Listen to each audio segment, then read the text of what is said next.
Hey guys, welcome back to VM Nation. Guys, this is going to be a fun episode with my friend Vinnie. We're going to be talking about all things business, life, up, downs. We're going to be talking about my friend Seth Matakowsko.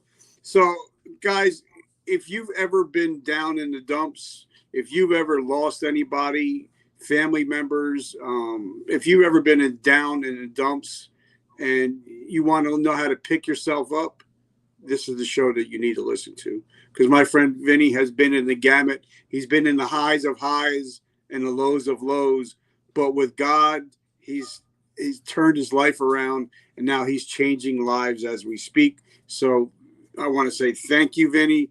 How are you doing, my brother? And my only question I have for you to start off is, what is your definition of resilience? Well, thank you very much, Richard, for having me.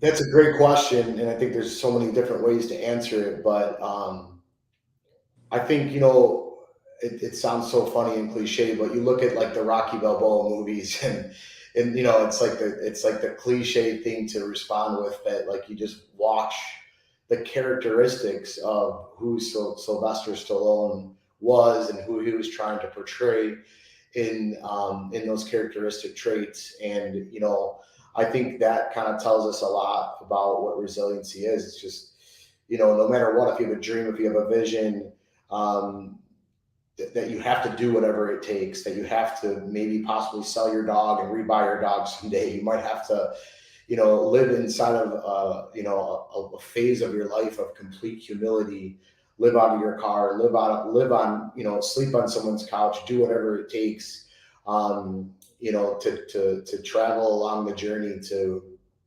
not be afraid to be embarrassed, not be afraid to ask people for questions or for things that you need, and to keep your eyes fixed on God's plans for your life, which are plans to prosper, no matter how deep and low that you might go, no matter if you're struggling with addiction, or if you're struggling with suicidal thoughts, or no matter where that is, no matter where you're at, that no matter what, that there is a beautiful life waiting for you on the other side of the dark seat of your soul, and that you are a beautiful creation made in the image of God, and that you have a promise in this life, in this world, and into the next. So I think that's my short and long term version. I love it.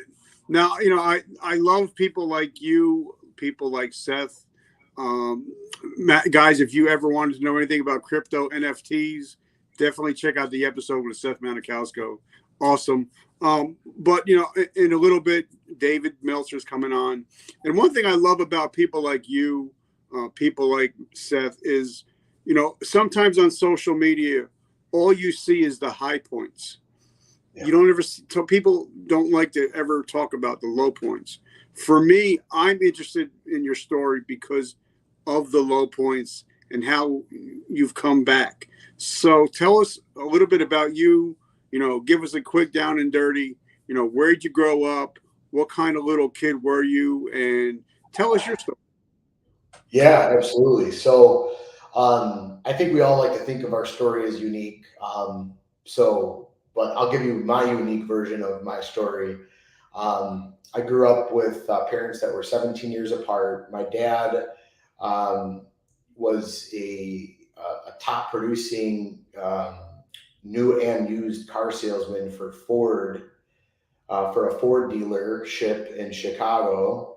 And my dad kind of taught me to do things so much differently than any other, father in my neighborhood was teaching their kids how to do things. My dad was, up at the crack of dawn with a suit and tie on and a briefcase and out the door, who really studied, your Andrew Carnegie's, your modern day Grant Cardone type people, when I was growing up, and he taught me to hustle, to work hard, to make money, to make a name for myself, to provide people with a service, to follow through with my word, and if I want repeat customers, to treat people with love, honor, and respect, because people can feel that on the other side of a sale.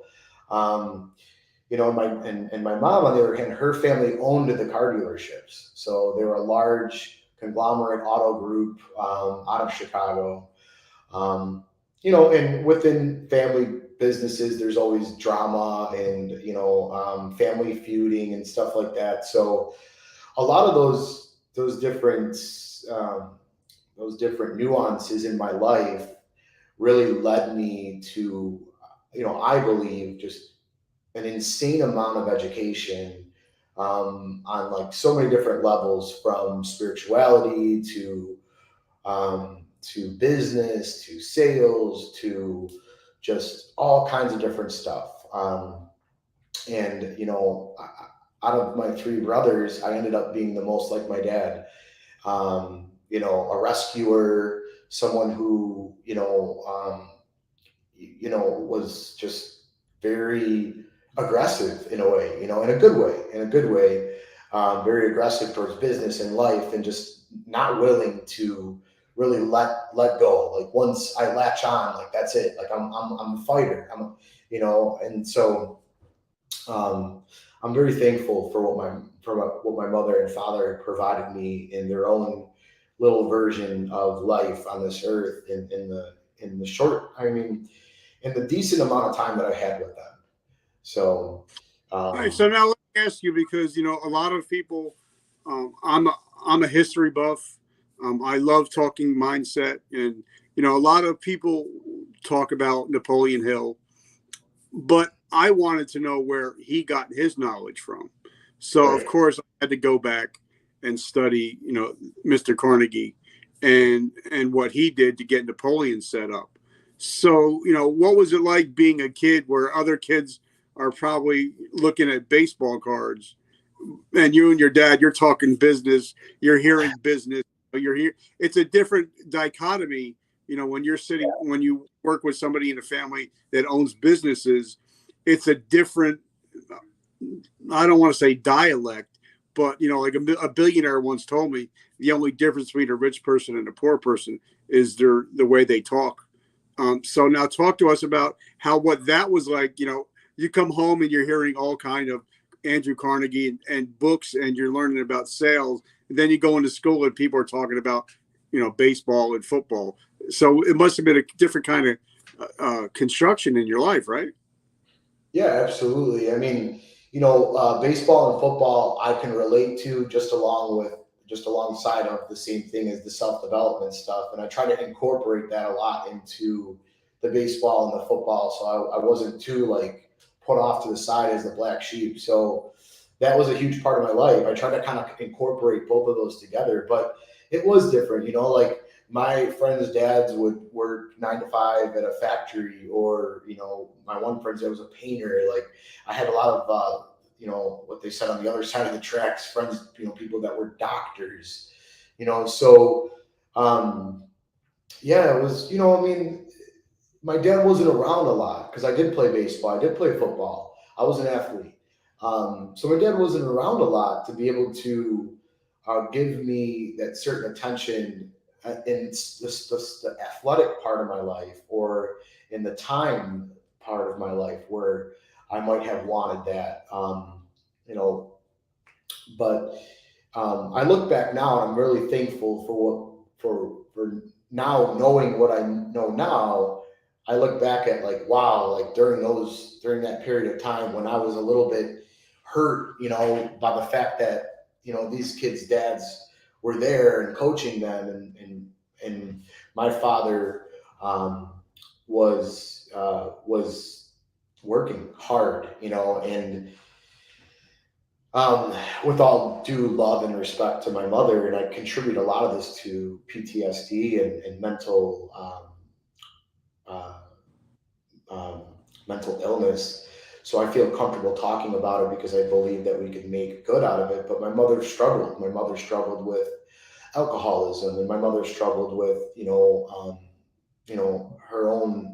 her own story that brought a lot of pain and suffering to her and to her children and to her husband, and in return to all of us.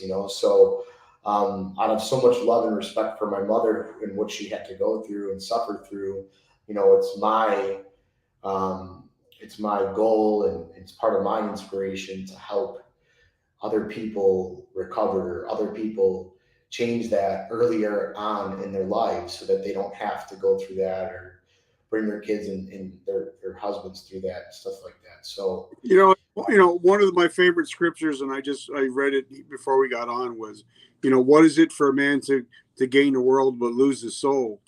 But yeah, a lot of it is, I just lost my dad on Valentine's Day, and every day it's like I wish I would have had more time.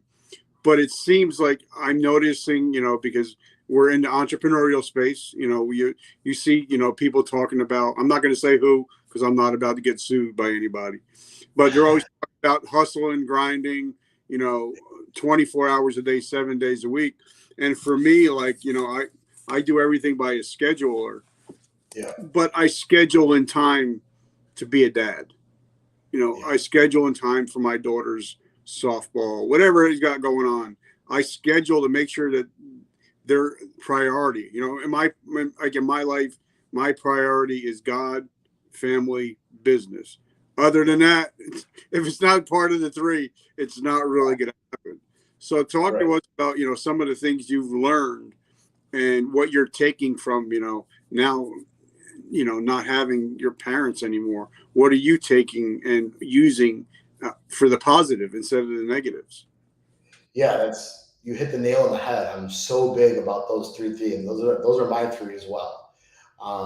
And I think time management and getting value out of your life is way more important than the amount of money or success or let's just say status or respect that you're going to get from the business world. Those are all very empty, dark, not long lasting ways of life. Let's just face it. And a lot of people see that. If we just look at the Wolf of Wall Street, I mean, look what happened to him. Eventually, the roosters come home to roost, and your heart and your soul are going to be met and aligned with what you now know is what you need to do. So, since there was that void when I was a kid, I said, I'm not getting married until I make my first $1,000,000.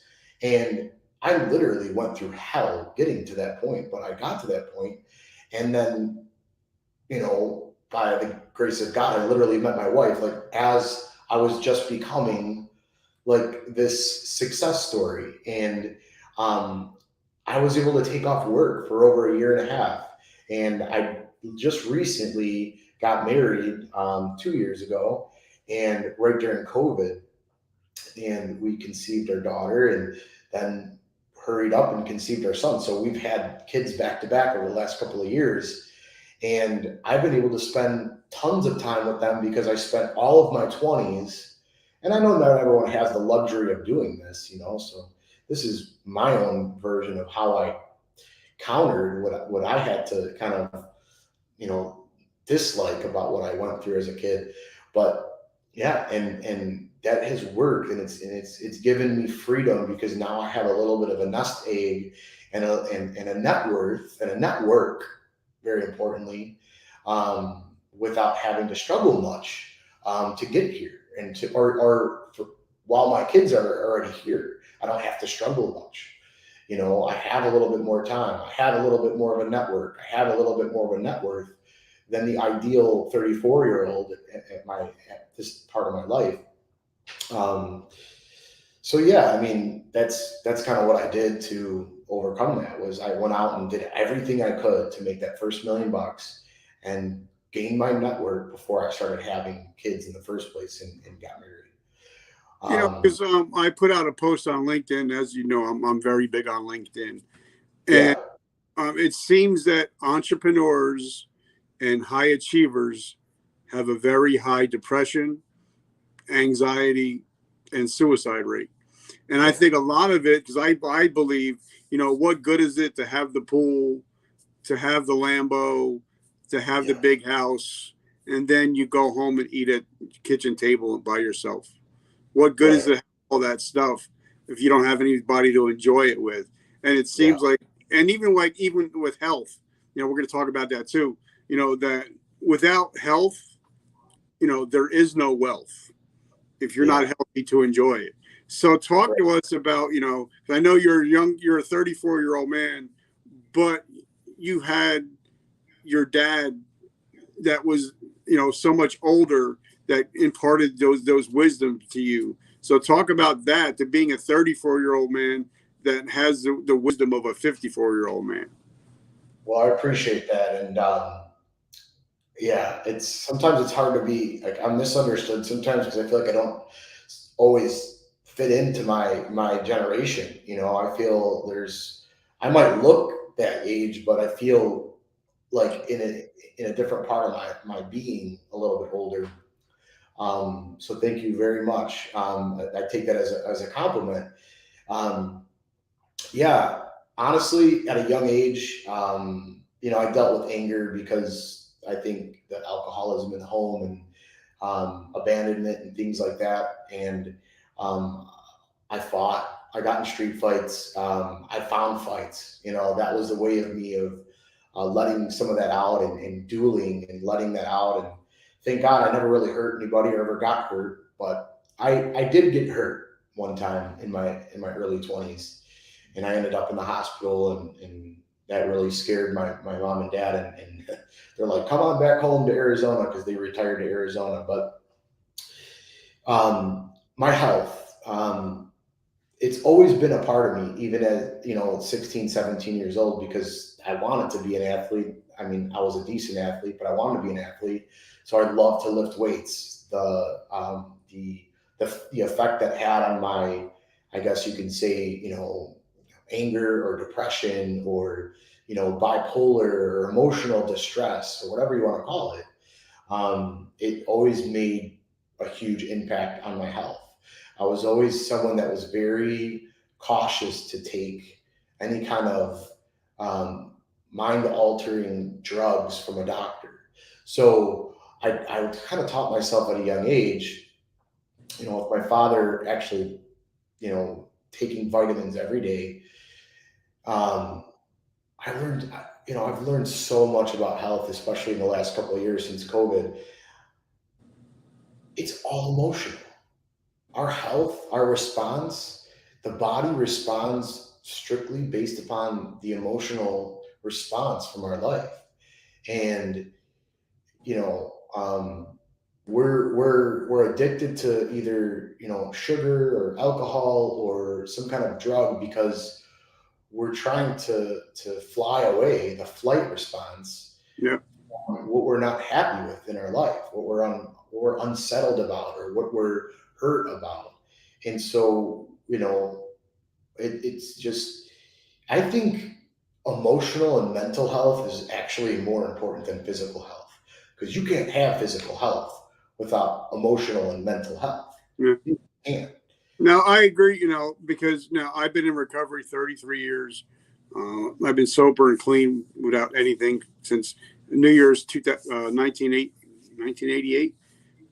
But if you ever go to an AA meeting or an NA meeting and you go down there, they're all drinking coffees like this big, Yeah. donuts, eating cookies, eating candy, because, people don't realize that, alcohol, most alcohols, not all, are made out of sugar. So Yeah. once a lot of people quit drinking, they become sugar addicts, diabetics, and so on and so forth, because it's all feeding the same part of the brain with the neurons. So I love that you actually can bring it back to the mental and the physical, because you see a lot of guys. I mean, I was in with GNC for over 30 years, and I have a lot of friends that are professional bodybuilders, Mr. Olympias, and they're Yes. dropping like stones now.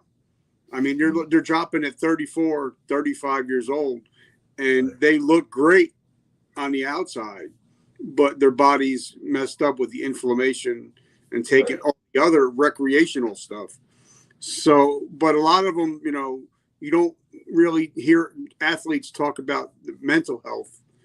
And if Right. they do, then they start getting picked on in a way, like Simone Biles or whatever her name is, when she had to bow out from the Olympics because of mental health, or Michael Phelps, struggling with mental health issues. So, Yeah. just because they're athletes doesn't mean that they don't struggle with the same thing that me and you struggle with. Yeah, a lot of the athletes, I think they struggle with perfectionism, and there's a lot of things, but I'm just kind of keying in on that one because I think that that's kind of prevalent too. And perfectionism comes from, childhood stuff. But look, I mean, look, if we sit here and we just think, oh, well, this happened to me and that happened to me. And I mean, we're all struggling. We're all suffering. We all were, unparented at points, or, every parent is messed up. Every child suffers one way or another. It's just understanding those things. That's understanding why you operate the way you do and how to channel that in the right direction and how to get the most out of who it is that you are, both the broken side and the positive side. And at 25 years old, two of my best friends and family members were addicted to heroin.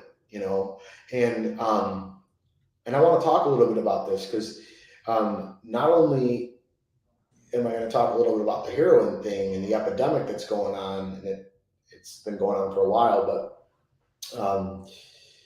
also what happened to me and how that relates. So I started looking down the rabbit hole of why heroin exists and the drug war that we're having in the world and how things really work in this world, and how it's very mafia driven. There's so much corruption, and it goes back to the early days of this society and that secret society, and a lot of people are understanding these things more now than ever.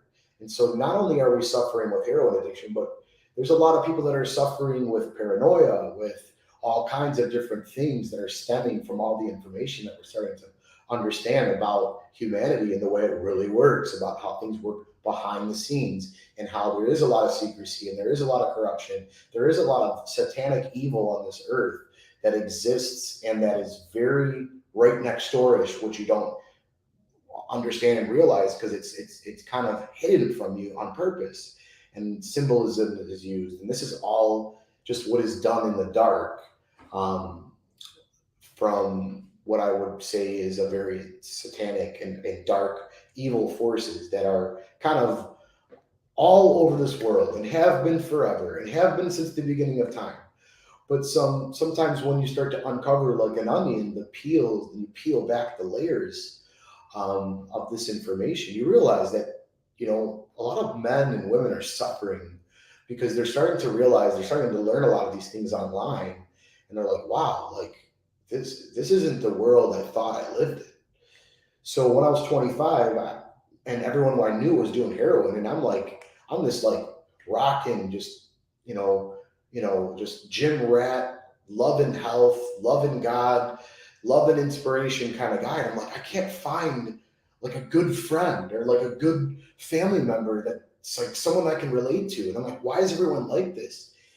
And I looked into it for months on end, in my little, in my room, um, as a broke 20 something year old, like I didn't have the stability to find out all this information, and it put me on my ass. I ended up in the hospital. I ended up in mental hospitals. I ended up going through psychosis for 6 months. No one ever thought I would ever come back from this. And that's resiliency to me is that, but also overcoming those things. I needed to like a cappella, like impromptu, learn how to rebuild the human body, the human soul, the human mind. And I've been like a student of life mastery before that, but especially after that, you know. Hey, hold on one second before we go on, because I think we're going to go really deep into this subject because Yeah. me and you are like this. Yeah. But I want to thank our sponsors because without them, this show doesn't go on. First of all, we came out with our brand new coffee. As a lot of people love high energy coffee, but they hate the crash. So I came out with a coffee that tastes amazing, high energy, no crash, but all the proceeds go to help veterans and struggling with homelessness and PTSD. So I don't make any money off of it. It all goes to help veterans. And then there's another sponsor, Maxwell Soaps. A lot of people, if you ever get out of a shower and you feel just as dirty when you got out than when you got in because the bar of soap had all the detergents in it. Well, they make a detergent-free soap that is great for the skin. It also helps moisturize. but for every bar of soap that they sell, they give one away to help clean up the streets of Los Angeles, California. So if you guys would like to learn more about detergent-free soap, just type soap in the comments. If you'd like to learn more about the coffee, just type the coffee in the comments. Now, what you're talking about is, I love talking about mindset. And one of my favorite things, because I think Andrew Carnegie's autobiography on Audible was like 14 hours or so. It was something stupid. But the one thing I got out of the whole thing was that your obsessions become your possessions, Yeah. whether that's good or bad. Now, I Yeah. love the guy. I can't remember his name. Forgive me.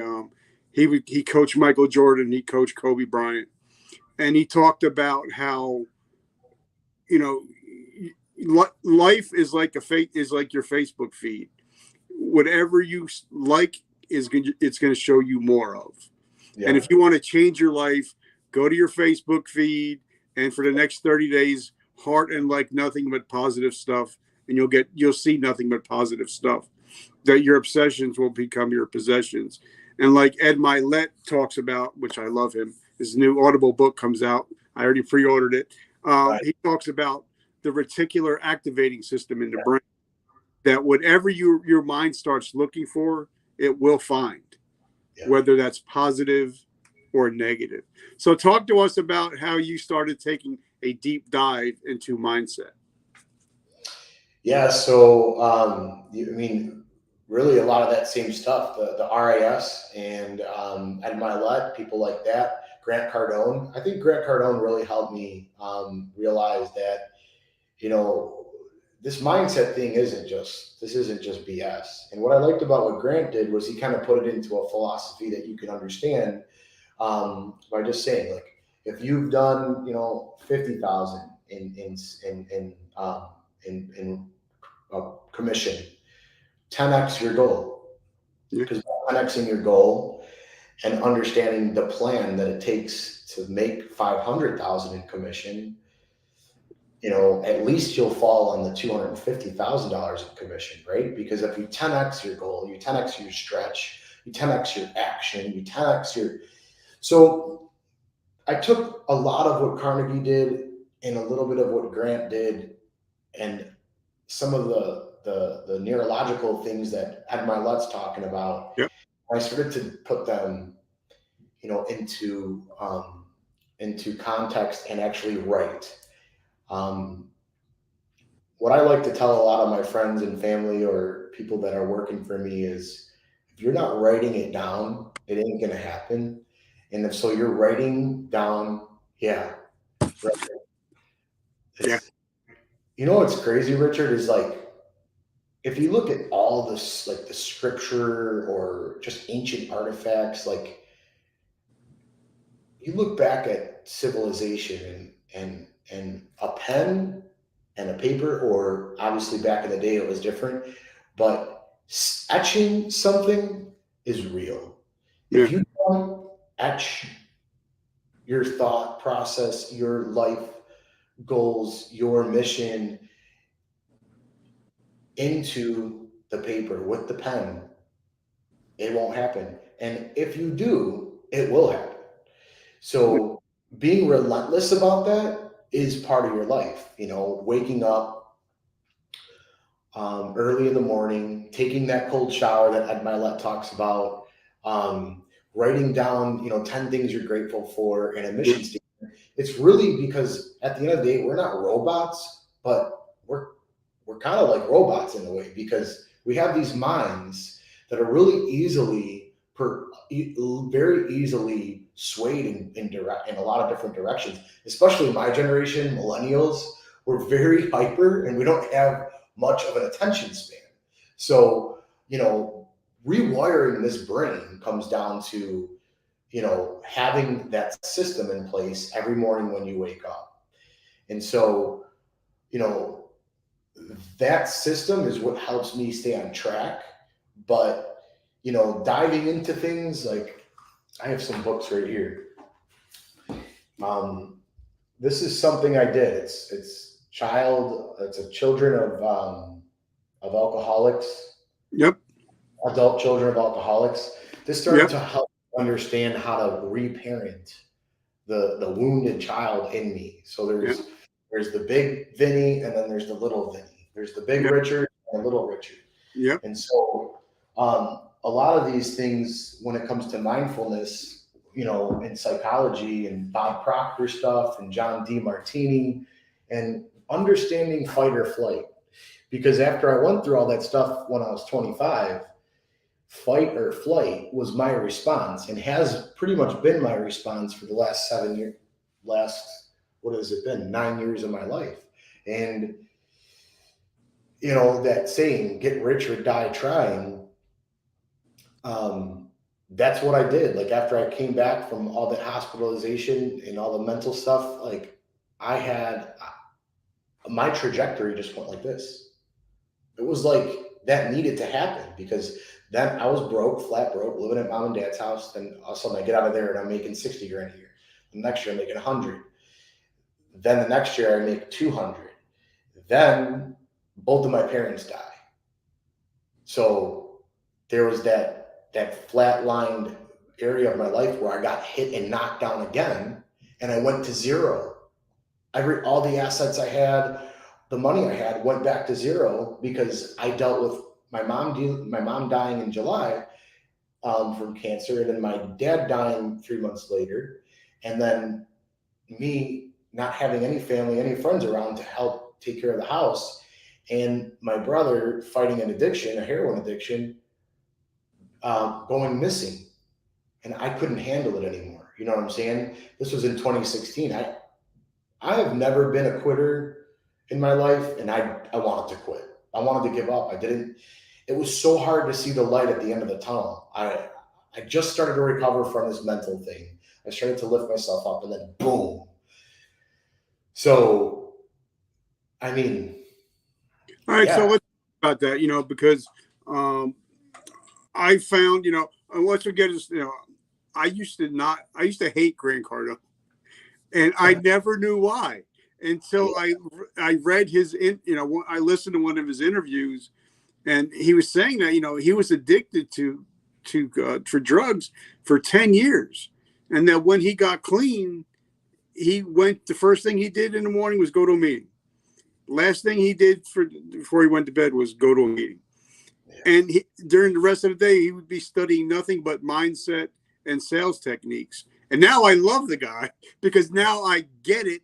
I understand where he came from, and how, for people like us, that have been down at the bottom, and now that we're moving back up, we realize, like you realize when you lost both your parents, that life is precious. Life is finite.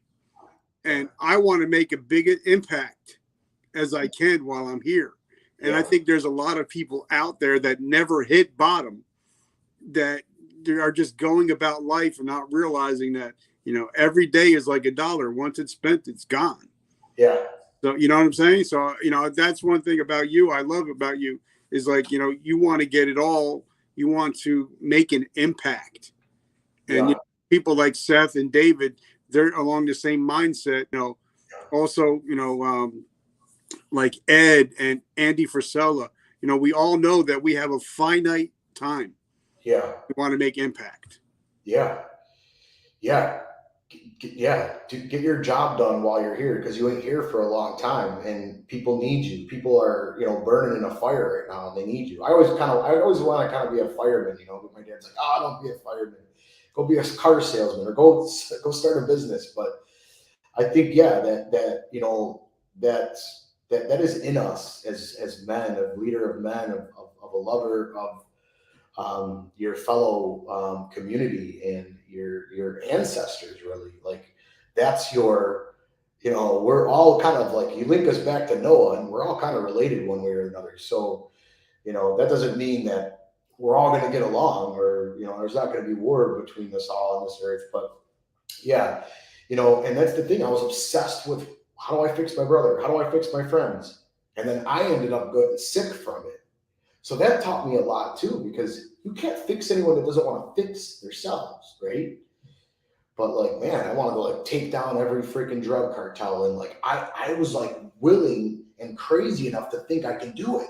Like, I'm going to take down the biggest mafia conglomerate of heroin in the world. And, sometimes I still feel like I can, but, I don't want to do anything that God isn't going to sign me up for. Right. I don't want to chew off what I can't, eat and digest.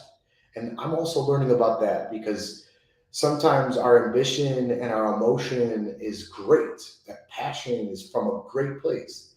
However, you have to be in alignment and do things methodically and do things in order to get to where you're going. Yeah, you can take big leaps and great miraculous things can happen, but you have to have some like know-how, and respond, in a methodical way over the course of your life. But And what I loved about, Grant's book, and I read the book and I loved it, but I only got one thing out of it. But the one thing I got out of it was life changing. That if you guys are listening to this and you might be hearing this for the first time, whatever happens from this point on is your fault.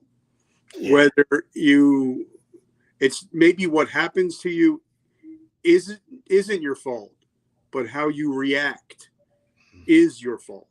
So, and once you start taking ownership that everything in my life was my fault, ownership. then you start to become free because you're like, all right, I screwed it up. It's my fault, but I'm succeeding. It's my fault. You know what I'm saying? And I think once we can, get to having some of that ownership, it'd be like, you know what? I can't blame my father. I'm 53 years old. I can't blame him for the shit that I'm doing now. It doesn't work anymore. You know what I mean? Oh, yeah, and it's so true. It's easy to get into that victim mentality too, because your body's telling you it's someone else's fault. This happened to me, or I have this, or it's really easy because the body is literally telling you that. Yeah, fight or flight is it's all based upon victimhood, but it's also you can't. I like to carry compassion for others in my life, even though they're acting like a fool, even though they're acting like victimhoods. I try not to like belittle other people because I understand, human existence. I understand the suffering, and a lot of it stems down to not being educated enough, not asking God for wisdom, not learning how things work, and and I think that's what happens is people get tied up and generational things happen, and the generational, ball of wax, and the negative curse stuff doesn't stop, and so yeah, I'm like you, Richard. Like I want to pick people up, but I want to go teach people like, how to stop this before it becomes a problem. Like people that are vulnerable, like people that are in jail, are really vulnerable. So I kind of want to start with them because like they have open ears. You know what I'm saying? A lot of people are just living their lives. They kind of like they're just going with the way that they're going with things. They don't want to be changed. They don't want to be talked to. They don't want to hear your preaching. You know what I'm saying? Like, which I don't even like to call it that. I like to teach people, but you can't teach people that aren't willing to learn. Or else, if you try to do that over and over again, you're going to end up in a mental hospital. You know what I'm saying? You're going to end up, and that's that rescuer mentality, and that's that mentality that it's like, I'm going to go out and help people. I'm going to help. Well, you better learn how to do that. You want to help people? Learn how to do it the right way. You want to check that off your box in life? Do it the right way. Don't stumble and fall on your face because you're struggling because you're doing it the wrong way. There's a way to help people. Like if I write a book, I'm not going to get all these crazy people that are going through their crazy times in life. Hey, can you help me? This attachment. Do you understand? So the book is like, I'm going to love you from here. Here, read my book. Okay. That's going to help you take the steps. And then you can obviously continue, offer them services, programs to continue to help, like what you're doing, putting out videos, putting out podcasts. This should help people. This might help one person out of 1,000 or out of 1,000,000 that watch it. That's all we're looking for is plant our seeds, do our job, and then, on to the next thing, right? Yeah. Like for me, like when I wrote my book, it hit #1 twice on Amazon. But it's all about, helping others. And just realizing that if we can make it, me and you can make it, anybody can make it. But but one thing Joel Osteen says, I love Joel Osteen. He talks about how you can choose to either be a victim or you can choose to be a victor. That's your choice. Because they say, you can have two kids growing up with an alcoholic parent. One kid grows up to be a drunk, and they ask him, why do you drink? Well, my mother, because I seen my father do it. And then the other says that doesn't drink, doesn't touch it, lives a sober life. Well, why do you not drink? Because I saw my father do it. So it's depending on the person. You can make choices. Like for me, I don't have this T-shirt on today, but I had my own mental health summit last April called Today I Decide. Because it's the three most important words in the English language are today I decide. You don't have to be the same person when you go to bed tonight as the same person that woke up this morning. You can change. And a lot of people think, well, I can't change. And I'm like, I tell you something that will guarantee you to change. If your significant other came home and said, the doctor called, I have terminal cancer, your life just changed. And your mindset changed like that, because now you're going to be doing for them. But you know what I'm saying? So your mind can change. It just, sometimes we just got to get shaken sometimes. Right. You know what I mean? And for me, it was almost going to jail for 5 years. That's what turned my life around. So talk to us about some of the steps you took when you had your come to Jesus moment, when you're like, all right, I'm sick and tired of being sick and tired. So what were some of your actionable steps that you took? Yeah, I think the big thing for me is really just getting into this surrendering type attitude about everything, and just really kind of like, the most vulnerable place to be at, and as a human being, is on your knees, with your face literally to the ground. You look at religions and stuff like that, and that's like the most vulnerable place to be. So I found that doing that in these, really as much as I can all the time is really important. But doing that, especially during these really hard times, is what helps me to stay grounded. So I would make it a daily routine to do that, and I still do. Um, and then drinking as much water as I can, because I think flushing out our system is really important. And then sticking with like an omega B vitamin based diet, like eggs and chicken and steak and broccoli, and things that feed my body all the right nutrition so that my brain works a little better. And then giving that balance, like that, either weekend cheat meals or Sunday cheat meals, like you see The Rock do, on his Instagram. I think that's important, is to work really hard from sun up to sundown, 6 days a week, and to take that seventh day to rest, whatever day that it is for you. It could be a Monday. I mean, I'm not super religious, but I believe in God, and I believe that, we have a God that loves us, and He loves all of us, and He's looking for us to love Him. And so, but yeah, I think just surrendering to the Creator, and then, like I said earlier, that right when you wake up, that shower, that cold shower, to tell your flesh, no, you're not in control of the spirit of me. I'm in control of you, and you're going to take a cold shower. And then when you're done with the cold shower, you're going to go write the 10 things you're grateful for, because you have a blessed life, because you're alive, you're breathing, you have an opportunity, and then write a mission statement, and then start your day from there. I want to talk about that real quick, because I got this book about a year ago now from Mr. James Clear. It's called The Atomic Habits. And he talks about how the first hour of your day and the last hour of your day determines what your next day is going to be like. Yeah. My friend, Mr. John McCaskill, he wrote a book called, he's a retired Navy SEAL, and he wrote the book called Embrace the Suck. That, they're saying, he taught me that for me, the first 15 minutes of the day, I don't pick up the phone. I'm not going on Facebook. I'm not turning on the radio. I'm just taking 15 minutes just to be, and, Yeah. and give thanks, like you said, the gratitude.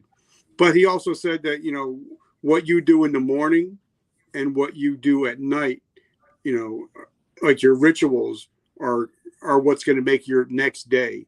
So talk to us about some of your rituals that you're not, because sometimes a lot of people worry about the morning ritual, but then they'll stay up watching, horror movies, or they'll stay up watching the news and not getting good sleep because of all that blue light and all that extracurricular stuff before they go to bed.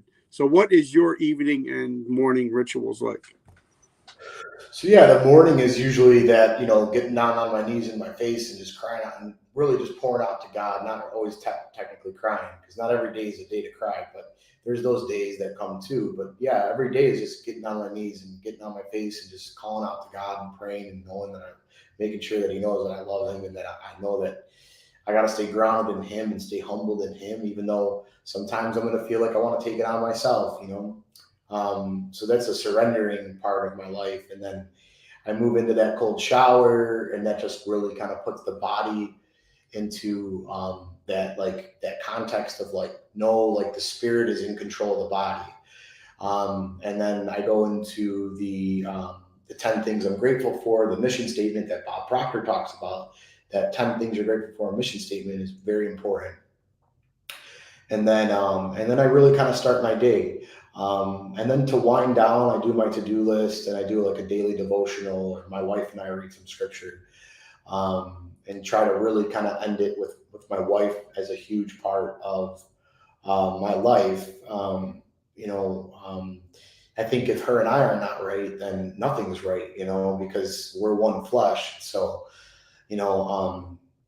being able to be disciplined enough to, even when times aren't perfect between y'all, it's a good idea to just always at least be humble enough together to, at the end of the night, share a moment together of meditation or silence or prayer or conversation, to get through another day.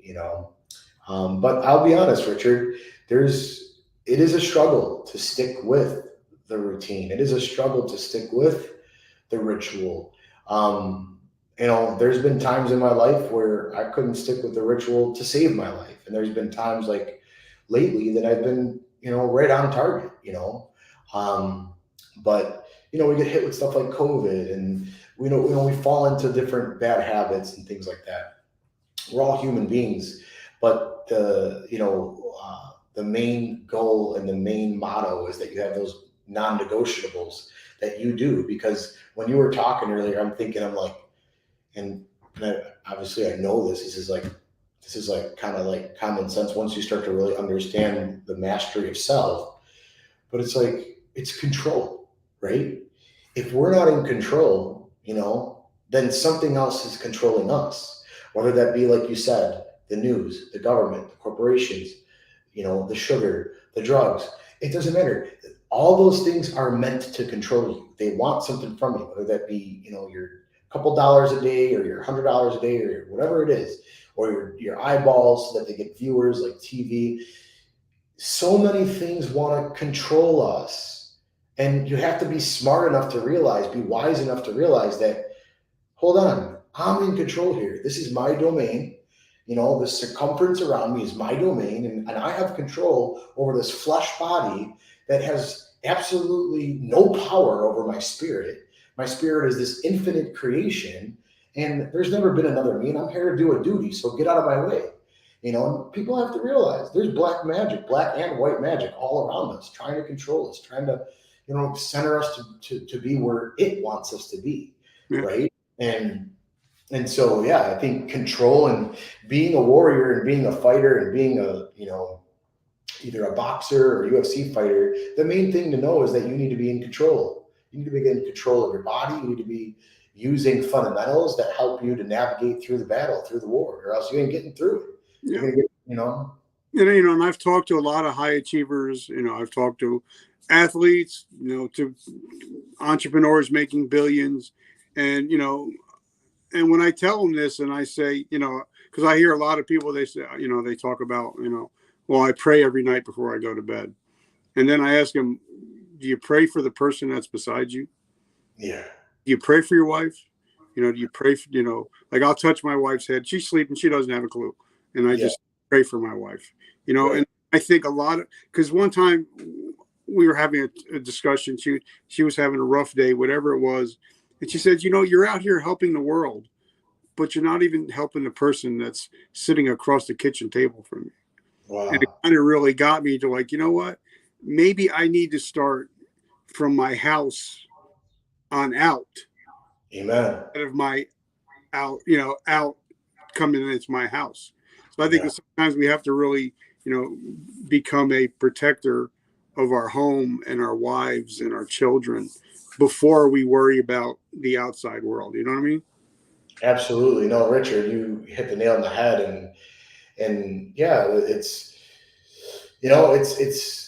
all about, I guess, just management, and understanding that, what takes precedence over something else, and the value of what we value. And yeah, we can go out and save the world, but yeah, we're allowing what's going on right next to us to be like out of control.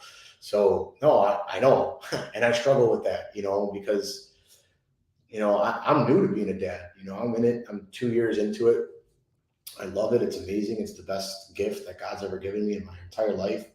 But I'm new to being a dad. I'm new to being a husband, and let's just face it. It's just they're, you're trying to manage so many different aspects of your life, and prioritizing is very difficult sometimes because our heart pulls us in different directions. But we have to realize too that the Bible talks about the heart, being deceitful, and so we have to understand that our heart isn't always right, and the Creator knows what's right for us more than what we know is right for us. Yeah, we want to go do this, but who knows if that's not even in alignment with what the Creator wants. That's why I do it all the time and make a mistake all the time. I try to force my will onto life and into the world. And my personal beliefs is that it's not my will that's going to get me to go to where I need to be. It's the Creator's will, and I have to surrender. And so, and if I and He will correct, He'll chastise us one way or the other. Either if it's your wife telling you, and getting in your ear about it, or you're on the wrong road and you get into a fender bender, or wherever it is. God is always talking to us. He's always correcting us to go in a different direction, and we're always kind of in where we're supposed to be, even along those mistakes, because He'll correct us. He'll get us back on target. Yeah. So One thing, it's like I've been on many stages. I've been back in the green room on a lot of places, and yeah, there's some great people out there. And of course, I'm not going to mention any names, but they come out to the center of the stage and they start talking, and everybody thinks they got their life together. yeah, Then they go back into the green room and they're like a shit show. You yeah, know what I mean? So, and I always try to tell people, some people that look like they have it all together don't really have it all together. yeah, That like people like Andy Frisella. I like Ed because they'll say, listen, you know what? I'm having a bad day, guys. I'm yeah, not feeling it today. And yeah, it's nice when you see somebody, that can say, you know what, I'm doing this, yeah, but like even Ed, he's like, my dad just passed away. So I feel the way you feel. yeah, And you kind of relate to people that okay, they're going through sometimes the same struggles, and I think that's why I think I really found myself drawn to Seth because yeah, David, and they just seem like they're people that you can have a burger with, yeah, have a yeah. coke. Right. There's So not too much how, ego there. It's like the how, ego is. how did you and Seth even get involved together? Yeah, I'm involved with a few different groups, like networks and stuff, and communities on Facebook, and I really just kind of came across them. And actually, my favorite comedian is what's his name? He's from Chicago, huh? Maniscalco? Yeah, what's his first name? they had the same last name, and I'm like, oh, Yeah. I'm Italian, I'm from Chicago. Who's this guy? And he seemed really interesting. And then he was in crypto, and actually, the way I got over the hump and became a self-made millionaire was through crypto. And I had that whole, like rags to riches story, and I'm like, I shared it with him. He's like, wow, really interesting. And we got on the phone, we talked for a little while, and he invited me to the Guardians, and I went to the Guardians event in Puerto Rico last month, and or 2 months ago now, and yeah, I connected with those guys, and they're great energy. Just yeah, not a lot of egos, just really inspired people who have a desire to be positive and win in life, and I just really got a really good feeling from being around all them. And so yeah, and I like the story too, being from Philadelphia, just growing up hardworking, Marine Corps, all that awesome stuff that I respect and honor about Seth. So yeah, we're working on a few different things. We got some stuff going, and we're excited to know each other and to be working together. I love it. So now for the last couple of minutes, tell us, what you got going on. Where do we find you? How do we support your missions? I know you're working on a book project coming down the road. So tell us how we can support you and what you got going on today. So yeah, I kind of have a lot of things under construction, but I'm a pretty open person, and I like people to have direct access to me in any way they can. So I can share my number with your group here, and then also my email address and stuff. But I do have a vinniegrant.com will be launched soon, and kind of explain a little bit more about my story. So people will be able to get a hold of me there, and then LinkedIn, Facebook, everything is Vince. And then I do like the little quotations, Vinnie Grant. And then, yeah, I'm working on, a conference company, CryptoCon. I'm working on a huge marketing platform in the state of Florida for hurricane contractors, attorneys, public adjusters, people like that. And really kind of helping service their marketing efforts. And then we have a small solar company in Arizona installing residential solar. And so a lot of the stuff I do with the audience that I'm going to be reaching out to with my book is going to also help recruit, young, or middle, it doesn't matter, middle age, whatever, entrepreneurs to either work from home on Zoom and generate leads and do sales presentations and work in commission-based sales. And learn how to make significant, increase in their income.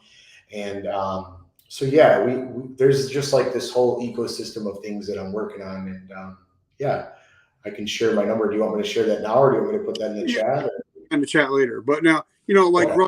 my friend Russell Brunson talks about, if you can make $1 online, you can make $1 million online. It's Right. and now, like when my dad passed away, like I said on Valentine's Day, and even though I was gone for 3 weeks, my books were still selling, my coffee was still selling, my T-shirt swag was still selling because I made an green product, and it's Right. still able to make money for me even when I'm not there. So I think what you're talking about is I think because with COVID and the new generation, you don't have to do one-on-one sales anymore. You could sit in a Zoom conference with 100 people, put out the same amount of information, and make 10 times the amount of money without ever Right. even putting on pants.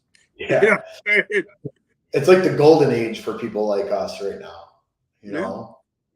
Yeah, it's so true. I know it's really just an amazing time to be alive. There's a lot of crazy things going on in the world, uncertainty and things like that. But it's still just a really amazing time to be alive and to witness everything that's going on around us. And just we're so blessed and thankful to have each other, people that are like-minded, and I'll be going towards this thing, which I look at as we're in this like realm of healing. And just so much good information about how to overcome and how to be resilient and forge ahead and live in prosperity and live in peace here, you know. So when should we be expecting the book to come out? So I would say by the end of this year. So we're still a little early on yet, but I would say by the end of this year or the very, very beginning of 2023. Okay, cool. I'm down with that. So guys, definitely reach out to Vin. You know, even if you just need somebody positive in your life, he's definitely the guy that you want to have to be on your speed dial and be like, hey, you know what? I'm struggling today, because he might be going through the same thing you're going through. And like I was taught that, we get drunk. I mean, I get drunk, but we stay sober. And Right. the more I help people, the more I get helped. Like I always end the show with a quote by Oprah Winfrey, and her quote is, "If you want to help yourself, help somebody else." And so I love that quote. Vinny, I just want to say thank you, brother. I'm so grateful that Thank Seth you. hooked us up, man. And like people know that whenever they're on the show, the relationship just starts today. Yeah. And I like to build a generational relationship. So, Amen, Richard. so I just want to say thank you. Guys, Thank thank you so much for coming on. Check out Vinny, everything he's got going on. He's on LinkedIn, Facebook, he's everywhere. Support his mission, whatever he's got going on. And if you want to know about crypto, because crypto is like this, if you want to know real and not the BS, reach out to Vinny, reach out to Seth. They'll tell you the real deal and not just marketing ploys. Yeah. So, Vinny, thank you so much, brother. Thanks, Richard. I appreciate it. All right, guys, remember vertical momentum. The only way to go is but up.